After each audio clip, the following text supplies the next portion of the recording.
Olá, sejam bem-vindos.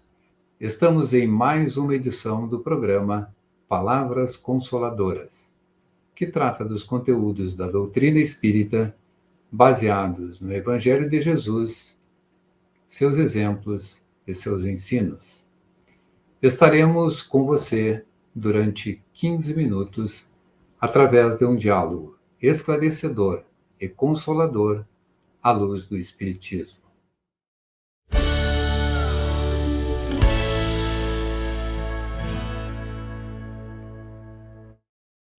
Hoje abordaremos o tema Simplicidade e Pureza de Coração, cuja bibliografia está na descrição desse vídeo.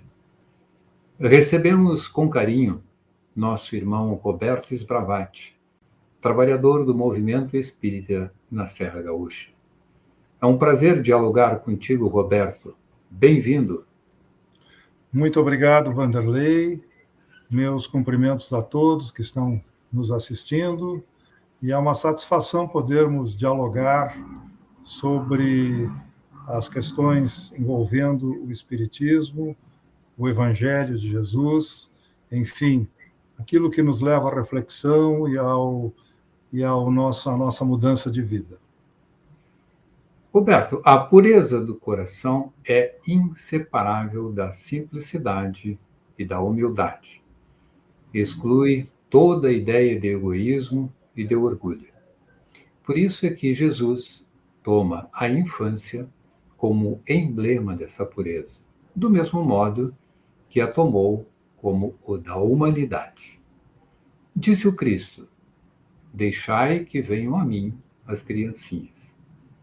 Palavras de profunda simplicidade que continham um simples chamamento dirigido às crianças somente, Roberto? Na realidade, o Mestre Jesus, com a sua sabedoria, se utiliza do exemplo das crianças para nos recordar de que o reino dos céus são todos aqueles que se assemelham a elas na sua pureza e simplicidade, que é o contrário do egoísmo, da vaidade, do orgulho. Jesus nos mostra que a criança, ela, na realidade, é um espírito que pode ser um espírito já com muita estrada, muito antigo, já que passou por muitas reencarnações, mas quando está nesta encarnação presente, ela apresenta o aspecto de pureza, de simplicidade, e que cativa, que chama atenção. Então, se assemelhar à criança exatamente é nós, todos os encarnados, adotarmos essa medida também de simplicidade, de pureza no coração, nos despindo da vaidade, do orgulho. Portanto, quando Jesus se refere às crianças, está se referindo a todos os espíritos encarnados, que, se utilizando desta figura que envolve os pequeninos, na verdade, quer nos mostrar que a pureza do coração, a pureza da alma, deve ser um farol de todo espírito encarnado. E a criança, ela revela exatamente isso para todos. Esse sentimento de pureza, esse sentimento de acreditar naquilo que está fazendo com simplicidade, e, portanto, nós todos podemos nos espelhar sendo essas pessoas puras de coração. Portanto, ela se estende, esse comentário do Cristo, a todos os espíritos encarnados.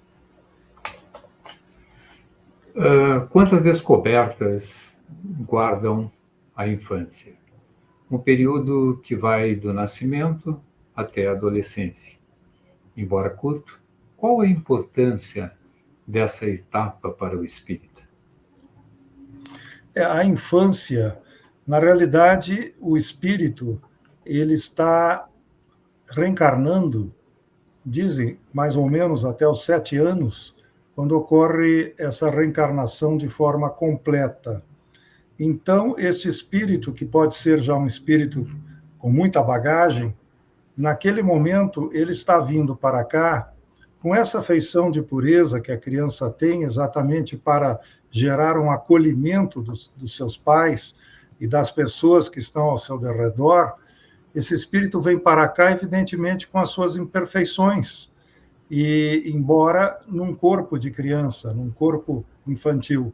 Porém, essas imperfeições exatamente faz com que, nessa fase da infância, sirva para aqueles que estão educando esta criança, que podem ser seus pais ou outras pessoas, possam dar a ela a educação necessária, observando aquelas suas más tendências e as suas boas tendências, reforçando as boas tendências e auxiliando a retificar aquelas tendências negativas, para que aquele espírito que está ali na infância possa crescer e se desenvolver à luz desse entendimento de mudança, de alteração, de reforma, e se tornar um adolescente e, posteriormente, um adulto saudável.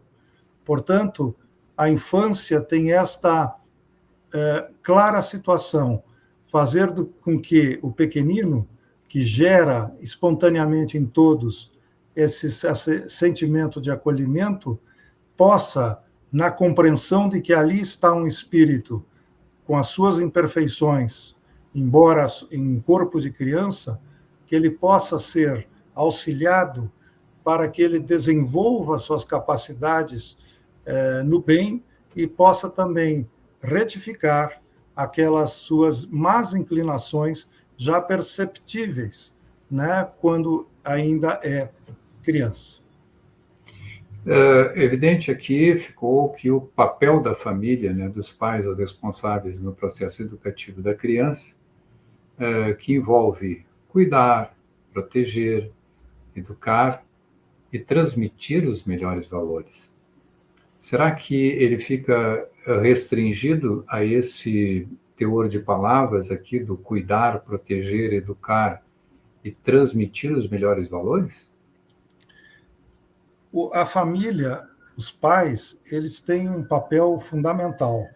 Diria, como dizem os textos espíritas, que os pais têm uma verdadeira missão, a missão de bem educar esse filho. É claro que o espírito, ele vem com essas imperfeições, ele vai revelá-las ao longo da sua existência, especialmente depois de completar aquele seu período de reencarnação, mas especialmente lá pela adolescência, onde ele se torna ele mesmo, com aquelas características que ele trouxe. Daí resulta que os pais têm que ficar atentos, ou aqueles que estão responsáveis por esse espírito, a esse aspecto da educação, porque hoje, meu caro Vanderlei, muito se fala que a escola tem que educar, a escola instrui, mas o papel da educação, que é a educação moral, especialmente, essa cabe aos pais, porque eles trarão, através do exemplo, e não só da palavra, aqueles gestos e aquelas ações que farão com que este jovem se torne um adulto voltado para o crescimento e sua evolução. Então, o papel dos pais não se limita a uma mera educação formal, porque isso poderia ser confundido com uma instrução, mas o principal papel é a educação moral, através, especialmente, não só das palavras, mas através do exemplo, porque tanto a criança, especialmente, quanto o próprio adolescente, percebe muito no exemplo dos seus pais ou daqueles que são responsáveis por ela, as atitudes que podem ou não ser tomadas. E aí reside a beleza da educação, porque ela não se limita a palavras, embora positivas, ou gestos, como diz para a criança, olha, não faça isso, né, que seria uma limitação, mas, ao contrário, ela é ativa, dizer para a criança, olha, aqui podemos fazer melhor, Aqui podemos fazer de forma diferente. E a criança perceber que aquele que está dizendo isso, nas situações semelhantes, também age de forma diferente. Também ele faz de forma diferente. Então, é uma corresponsabilidade, porque a educação representa também uma vigilância do adulto, uma vigilância dos pais sobre as próprias atitudes. Eu diria, meu caro Vanderlei, que aquelas palavras do orai e vigiai cai muito bem com relação aos pais ou responsáveis, porque quando eles oram e vigiam, estão fazendo não só em relação ao seu filho, mas em relação a si próprios. E é através do exemplo, e claro, da palavra coerente com o exemplo, que nós teremos uma verdadeira educação, e fazendo com que este jovem, esta criança ou este adolescente, venha se tornar um adulto capaz de contribuir também para a sociedade que ele vive. E não só isso, fazer com que este jovem também, através da reforma íntima, consiga a sua evolução espiritual, que é o objetivo principal da reencarnação. Então, a educação ela vai muito mais além do que uma instrução, que muitas vezes é o que a escola faz, mas é um trabalho comum entre os pais ou responsáveis, junto com aquela criança ou adolescente, e, portanto, a vigilância e a constância passam a ser metas fundamentais nesse processo. Roberto e ouvintes, chegamos ao final do nosso programa. Agradecemos a contribuição do nosso irmão Roberto Sbravati e passamos a ouvir as suas considerações finais. Eu queria, meu caro Vanderlei, ouvintes, quem está nos assistindo, agradecer o convite, dizer que para mim foi uma grande satisfação e que o movimento espírita e aquelas pessoas de bem que procuram se engajar, né, no amor e na caridade, são aqueles que irão realmente construir a seara de Jesus, a seara de uma sociedade nova, voltada ao bem de todos. Muito obrigado, Vanderlei, obrigado a todos. Agradecemos aos irmãos que nos prestigiam, e foi um privilégio estarmos em sua companhia. Até o próximo encontro.